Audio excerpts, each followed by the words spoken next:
All right, so I'm here with Emma Diaz, star of Next Gen WWE from the Roku channel. She was with NXT at the Performance Center. How are you doing, Emma? How are you doing today? I'm good. How are you? I'm doing great, a lot better now. Um, so you got your Reality of Wrestling debut tonight. Yes, Uh, I actually just landed in Houston a few hours ago.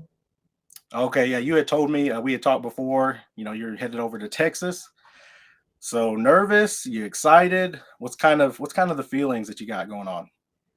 Of course I'm nervous, because I care about pro wrestling. So when you care, you're nervous. But I'm also really excited to, show the independence scene of, fan base what I can do.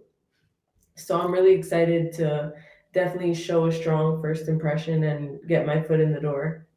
With the first impressions, our first impression of you, we were kind of introduced to you through the Next Gen show that was on Roku.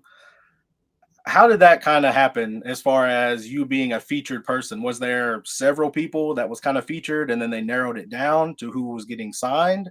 Or did they approach you at the very beginning? So, I was currently playing rugby at Life University, and also I was part of the women's amateur wrestling team. And WWE reached out to me for an interview for a tryout. And during the interview, I told them my story, where I come from, and where my parents come from. And my father, he spent 7 days on a raft coming to the United States from Cuba, so they were fascinated with that story, and they said that they had this show that they were filming at the WrestleMania 39 tryout that I attended. Um, and they said that one of the producers from the show will probably call me and interview me, just so that they can tell my story and get it out there. Okay. And then, like you said, it was definitely an inspiring story. You're talking about your dad, and you grew up down in Miami, Florida. And Yes. so there's some other wrestlers kind of synonymous with that area, like The Rock. Um, so were you kind of a wrestling fan growing up, or was it just this was a great opportunity, and now that you've fallen in love with it, you want to learn more, or was it kind of something you watched growing up? It wasn't really something I watched growing up. I definitely watched like the NFL way more than pro wrestling. But yeah, definitely I've fallen in love with it in the 11 months that I've been a part of it. And I've grown to respect the business tremendously. Um, and I'm pretty familiar with The Rock. He is from like the area that I'm from down south. So it was nice to connect with Ava at the Performance Center. How fast did that kind of roll? Like once you were assigned and you go to the performance center, so do they get you hit the ground running full speed? Do they kind of ease you into it?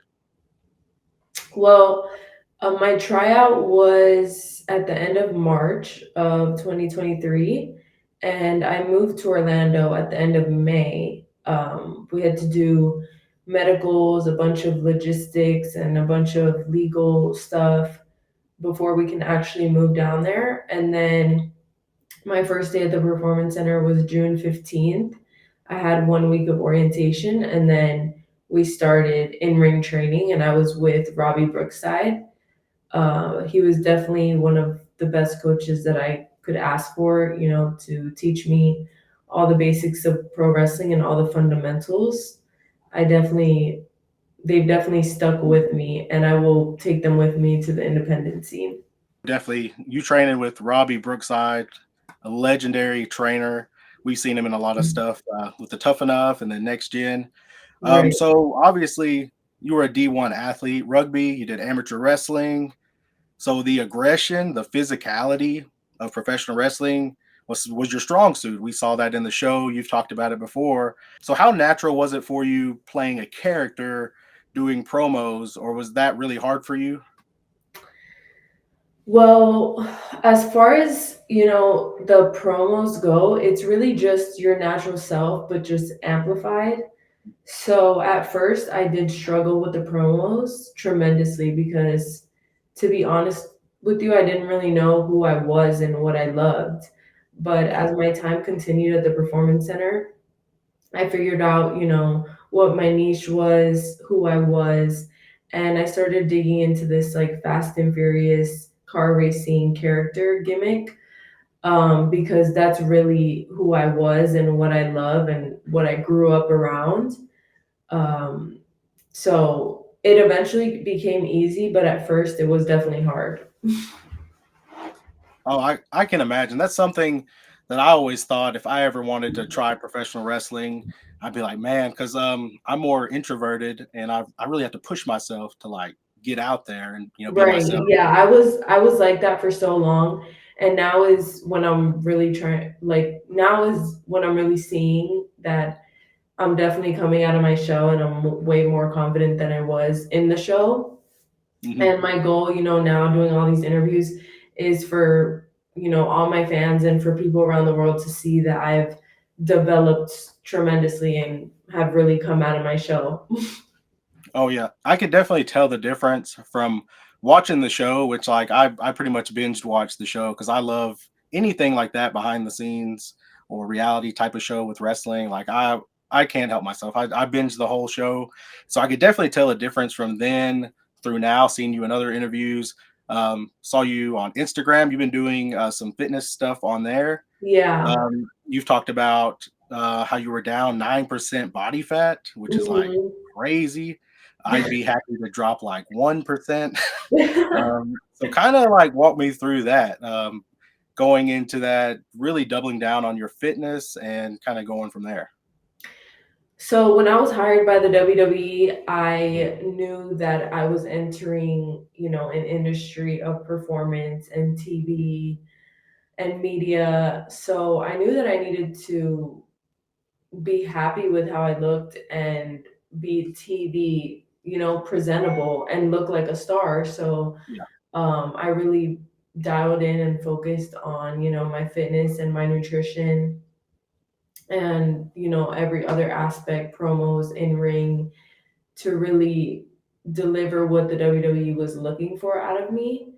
Hmm. So Yeah. now that I'm not hired with them anymore, I definitely feel like I did everything that I could, to have stayed and to, make myself a star. So yeah, that's how that came about. Oh yeah. Well, obviously, like it's paid off. You can tell the difference, and definitely admire what it takes to do that because I've tried it off and on a million times it seems like and I can't never stick to it. um but they kind of didn't really push you. I saw in a previous interview you said that WWE didn't really push you to change your body, but you felt like you wanted to do that to be able to compete with everybody.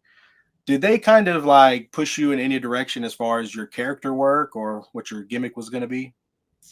No, they really didn't push me in any direction. They wanted me to be physical badass, So, and that's who I really am, like deep Well, that down. comes And I feel natural, like I was trying to be, like Miami sassy, like kind of like Lola Vice Mhm. at first at my tryout, because you see like Bianca Belair and then you see someone like Lola Vice who also is like from Miami, so you think like that's what they want to see, but they already have one of those. So I just needed to be myself. And, as soon as I started coming out of my shell and really being myself, the direction was just to be out there more, be more confident, be more physical, and just be a badass. Like that was all the direction that I had. So I kind of did what I wanted and did what I could with it. So you kind of settled on that Fast and Furious cars inspired. I saw the picture, looked pretty cool, pretty badass. I mean, just in the words that you've used, I'd use that word too. So is that kind of what you're going to keep on evolving, using those inspirations as far as what you're doing on the independents? For sure, yes. I'm actually wearing that same gear tonight, on Booker T's Reality of Wrestling. So I got a lot of compliments on that gear online, and I'm just gonna keep giving the people, what they want to see, and I'm just gonna keep being myself. So I'm really excited, and I don't think that anyone else really does, like a car racing, kind of gimmick.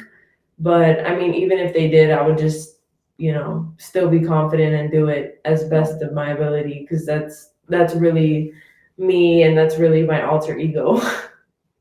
I mean, it seems to fit, and yeah, I don't really think there's anybody else really doing that right now. So that could definitely be some another way for you to kind of stand out. And you Yeah. mentioned Booker T's Reality of Wrestling. That's going to be your debut tonight. So how did that come about? Did he talk to you kind of before while you were still with WWE about possibly debuting? Because they do have people sign with WWE there all the time. Or was it more after you got the unfortunate news of your release that he kind of reached out and was like, "Hey, I got an opportunity for you"? So actually, I always, interacted with Booker at TV and stuff, but not too much because I wasn't on TV.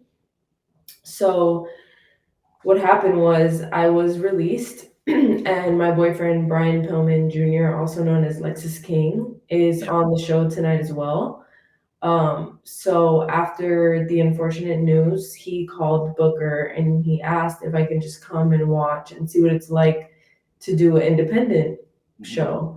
And Booker was like, I'll put her on the show, like, no worries. Like, so he definitely gave me that opportunity, and he was super cool about it. And I can't wait to see him later tonight so I can thank him, in person, and really build a relationship with him. Roxanne Perez also comes from Yeah. his school, and I was pretty close friends with her as well. And she reached out to me after I got released, and she told me, to definitely stick with him. He'll help me out. He's great. So I'm really excited to see and build a bond with him. Oh yeah, Booker T seems like a great guy. I've never met him. Hopefully, I can someday.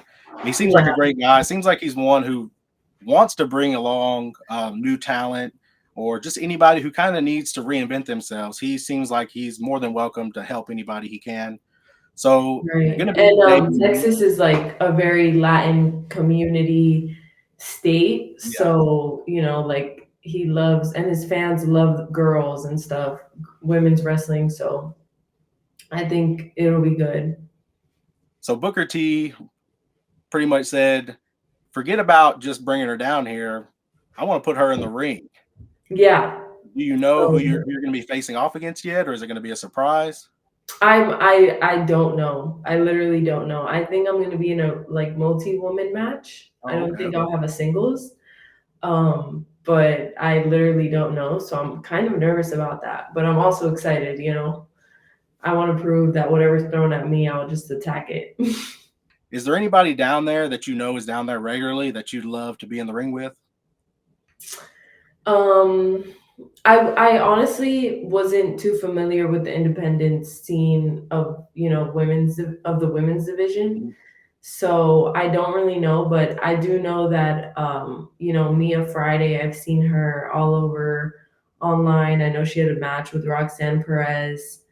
And she's super young and she's super good. So I think it'll be super cool to learn some things from her.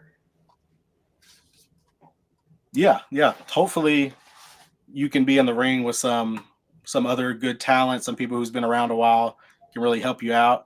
And just being there, maybe you can make some more connections. Right. Have you talked to anybody else about any future bookings, or you just going to kind of go off of this one and hopefully maybe get some more buzz off of tonight? I'm gonna be at WrestleCade in November. I'm gonna do like a signing and a meet and greet there. Okay. And then I also have MCW um, in July, I believe. And And then I where are have those at? another. Where's WrestleCade? And you said MCW? Yeah, MCW is, I believe, in Maryland. Okay. Maybe. Don't quote me on that. But Oh, I WrestleCade got is in you. I North got you on Carolina. recording. I got you. So, uh, WrestleCade is in North Carolina this year, and it's in okay. November. And then I have a booking in Arkansas in August, and a booking in New Jersey in July as Okay. well. So that's good to hear. You got already got a few places where you're booked up, and then hopefully after tonight, that means even more people are going to be calling you. Maybe even Booker T saying, "Hey, come back and be a regular."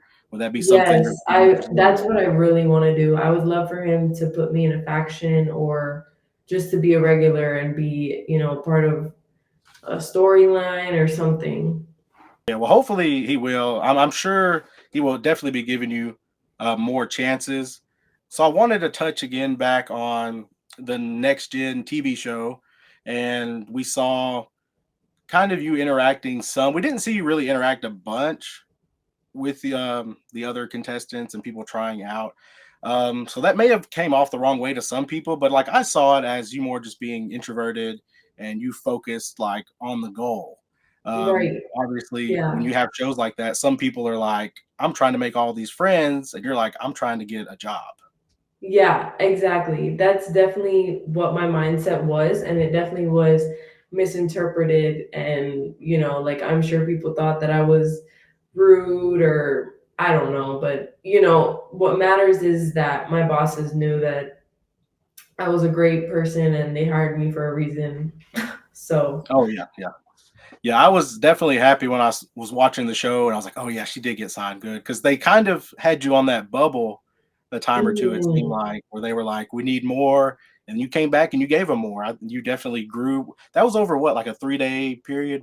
That's what it yeah, it was. was Tuesday, Wednesday, Thursday, and then Friday we found out if we got the contract or not. So, from Tuesday to Thursday, I definitely grew in the promo area. I would say, my in-ring stuff was my strong suit. I knew that I would have to use that leverage to kind of get my foot in the door, Oh because yeah. I knew that my promos were not going to be too good. But also we had to cut promos in front of like Ric Flair, Yeah. Bianca, and Montez. Like I did the hardest thing ever. Like now I'm like so excited to be on the indies because I'm like I started with the hardest thing that I could have ever done, like cut a promo in front of Ric Flair, in front of Shawn Michaels. Mhm. Oof. So Yeah. Yeah. It's definitely different. Doing a promo, talking in front of literal legends, and then fans. So they say that the people in the business are the hardest to get over with, rather than the fans. So if you oh, for kind of can sure, the best to ever impress do those it. They guys, know. They yeah, know if you have it or not. So it's like so nerve wracking. oh yeah, definitely. Um, so with the next gen, and we kind of went over talking about how some people may have perceived that you were kind of laid back or maybe a bit abrasive to your other castmates and people trying out, but you weren't really. You weren't Yeah, I really. know. We found out, I but like I actually had made like a lot of friends at the tryout, mhm, but it just happened to be that the people that I got signed with weren't any of them. uh, so So none of your like real friends that you made got signed. But overall, were you kind of friendly with the people who did get signed? Because there was what, about six or so other people that you got signed with. yeah, yeah, I would say so, but I feel like I also didn't really connect with them like completely.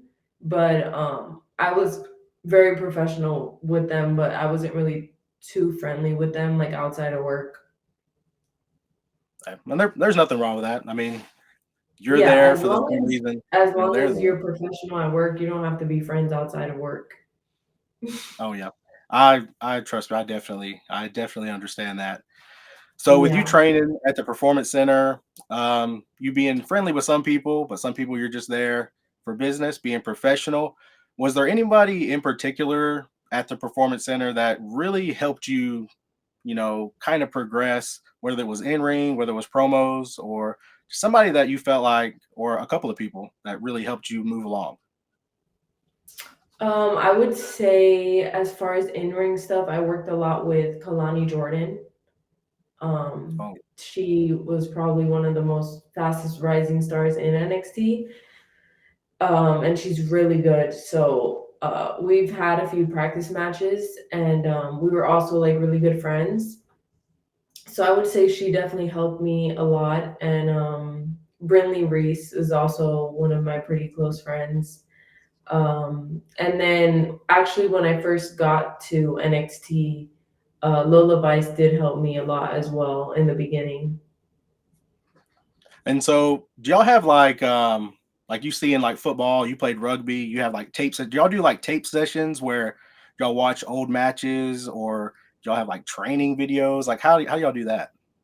Yeah, so we have school sessions. So if we have a practice match, we'll watch it back, or we'll watch back like legendary WrestleMania matches, just depending on what we're working on, what we're learning, and what our coaches want us to see visually so that we can apply that to our matches.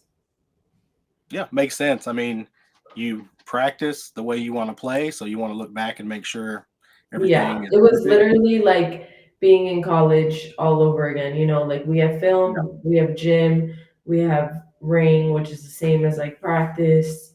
Um, yeah, pretty much like being a college athlete all over again. Well, hey, that's what you got to do to be a superstar. And so when you're watching these tapes, you mentioned going back watching some legendary matches and stuff. Were there any wrestlers? Because you said before that you didn't really watch it growing up. Was there anybody that you watched and you just instantly like clicked with, and you're like, oh, I should have been watching them as a kid? I would say I really like, as far as like style and like personality, I really connect with Lita.